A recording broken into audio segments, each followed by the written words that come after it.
What do they mean by it? Ideological subversion is the process which is legitimate, overt, and open. You can see it with your own eyes. All you have to do, all American mass media has to do, is to unplug their bananas from their ears, open up their eyes, and they can see it. There is no mystery. There is nothing to do with espionage. I know that espionage intelligence gathering looks more romantic. It sells more deodorants through the advertising, probably. That's why your Hollywood producers are so crazy about James Bond type of thrillers. But in reality, the main emphasis of the KGB is not in the area of intelligence at all. According to my opinion and opinion of many defectors of my caliber, only about 15% of time, money, and manpower is spent on espionage as such. The other 85% is a slow process which we call either ideological subversion or active measures, активные мероприятия in the language of the KGB, or psychological warfare. What it basically means is to change the perception of reality of every American to such an extent that despite of the abundance of information, no one is able to come to sensible conclusions in the interests of defending themselves, their families, their community, and their country. It's a great brainwashing process which goes very slow, and it's divided in 4 basic stages. The first one being demoralization. It takes from 15 to 20 years to demoralize a nation. Why that many years? Because this is the minimum number of years which requires to educate one generation of students in the country of your enemy, exposed to the ideology of the enemy. In other words, Marxism-Leninism ideology is being pumped into the soft heads of at least 3 generations of American students without being challenged or counterbalanced by the basic values of Americanism, American patriotism. The demoralization process in the United States is basically completed already.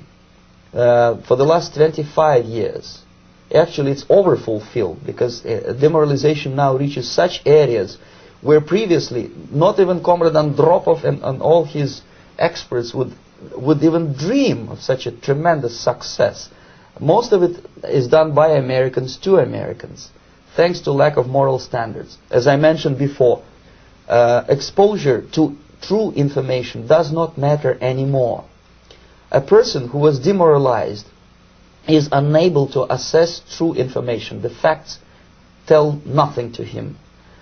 Even if I shower him with information, with authentic proof, with documents, with pictures, even if I take him by force to the Soviet Union and show him concentration camp, he will refuse to believe it until he is going to receive a kick in his fat bottom. When a military boot crashes his, then he will understand, but not before that. That's the tragic of the situation of demoralization. So the next stage is destabilization. This time, subverter does not care about your ideas and the patterns of your consumption. Whether you eat junk food and get fat and flabby, doesn't matter anymore. This time, and it takes only from 2 to 5 years to destabilize a nation. What matters is essentials: economy, foreign relations, defense systems. And you can see it quite clearly that in some areas, in such sensitive areas as defense and economy, the influence of Marxist-Leninist ideas in the United States is absolutely fantastic. I could never believe it 14 years ago when I landed in this part of the world that the process will go that fast. The next stage, of course, is crisis. It may take only up to 6 weeks to bring a country to the verge of crisis. You can see it in Central America now. And after crisis, with a violent change of power, structure, and economy, you have so-called the period of normalization. It may last indefinitely.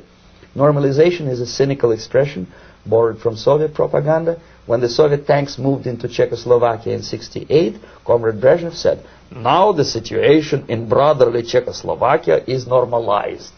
This is what will happen in the United States if you allow all these schmucks to bring the country to crisis, to promise people all kind of goodies and the paradise on earth, to destabilize your economy, to eliminate the principle of free market competition and to put a big brother government in Washington, D.C., with benevolent dictators like Walter Mondale, who will promise lots of things, never mind whether the